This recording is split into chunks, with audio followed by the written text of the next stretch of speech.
beyond the closet door. I can't recall the exact age it started, only that it was summer. My family had just returned from our annual week at the beach. I remember the beach because it always felt like the pinnacle of my childhood.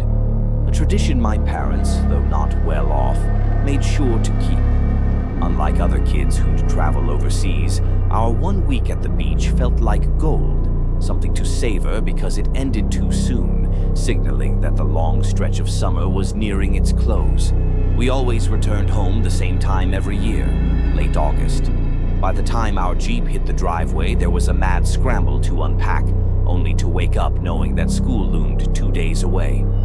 That last night, though, I broke a rule. I remember sneaking the boardwalk saltwater taffy, a forbidden treasure, into my room after dinner.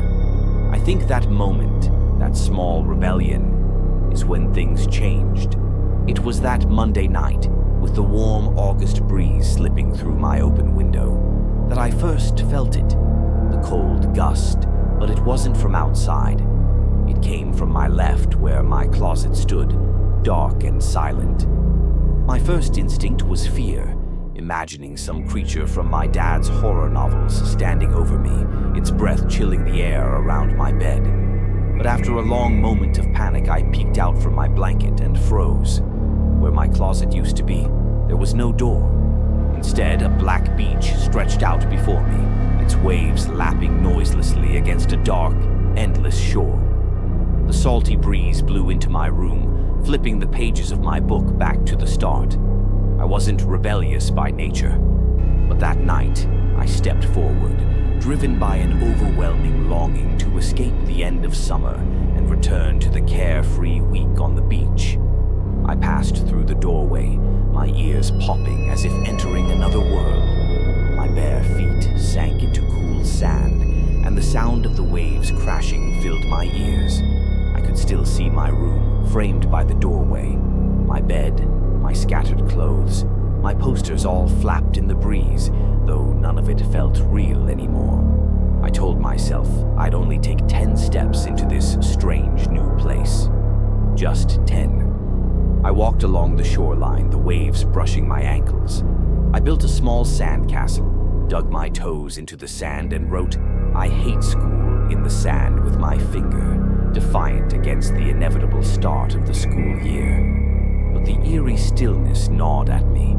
There were no stars, no moon, no seagulls, just the sound of the waves and the deep, black ocean stretching into oblivion. After a while, I turned back toward the door, my only connection to home. The beach stretched on, silent and dark, but the doorway remained, its glowing outline a stark contrast to the night around me. When I woke up the next morning, I was in my bed. The beach had vanished, replaced by my closet full of clothes for the first day of school. I told my parents, but of course they didn't believe me. As I grew older, the memory of that night faded. I convinced myself it had been a dream, a trick of my childhood mind, desperate to hold on to the fading days of summer. But that all changed the night before I left for college. I was lying in bed, staring at my phone, scrolling through my future roommate's social media page when the air shifted again. The faint scent of salt water filled the room, and I turned toward the closet. The door wasn't there. The beach had returned, its waves crashing against the sand as if no time had passed. This time, though, I wasn't a scared kid desperate to hold on to summer. I was older, wiser, or so I thought. I stepped through the threshold, my ears popping just like before. The dark beach stretched before me, the same emptiness, the same eerie quiet. But this time, something felt different. I could sense it. The sandcastle I had built as a kid was still there, untouched by the waves. The words, "I hate school," were still etched in the sand, faint but visible. And yet, I felt no comfort.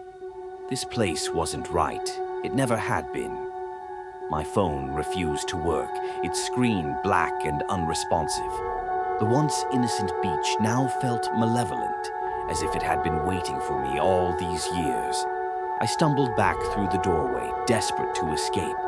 The pop in my ears and the twist in my stomach were more violent this time, but I made it back. I slammed the closet door shut, vowing never to return.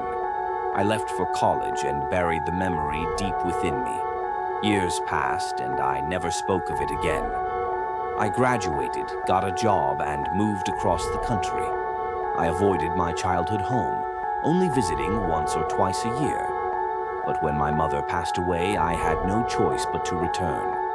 The night before her funeral, I lay in bed, staring at the ceiling. The air felt heavy, thick with anticipation. I knew it was coming. I could feel it. The salty breeze slipped into the room, and when I turned toward the closet, the beach was there again, calling to me like an old friend. But this time I was ready. I had brought a flashlight, not trusting my phone after it failed me the last time. I cranked the handle as I stepped through the doorway, the familiar pop in my ears followed by the twist in my gut. The dark beach stretched before me, just as it always had. But something had changed. The sand beneath my feet was no longer the soft, pale sand of the beach. It was coarse, almost like gravel.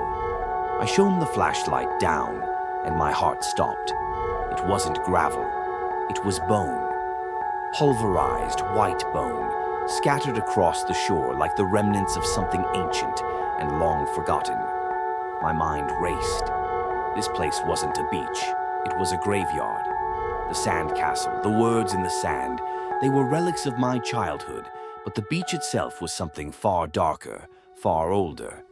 I turned to run, but the footprints stopped me. Massive footprints, too large to belong to any human, surrounded the doorway back to my room. I ran. I don't know how long I ran for, but the sound of my boots crunching on the bone beneath me was deafening. I screamed into the void, but the waves swallowed my cries. The beach stretched on, endless and unforgiving. I was lost. When I finally stumbled back to the door, I collapsed onto the floor of my childhood bedroom. The beach was gone, but the darkness, the quiet dread, it followed me. The next morning, my father's house collapsed. The news called it a freak accident, a tornado, but I knew the truth. Whatever was on that beach had come back with me. The town was decimated, thousands missing, and all they could find were bits of bone, scattered like sand. Now I lie awake every night, listening for the sound of waves. The door hasn't opened again, but I know it will. And when it does, I'm not sure I'll be able to resist.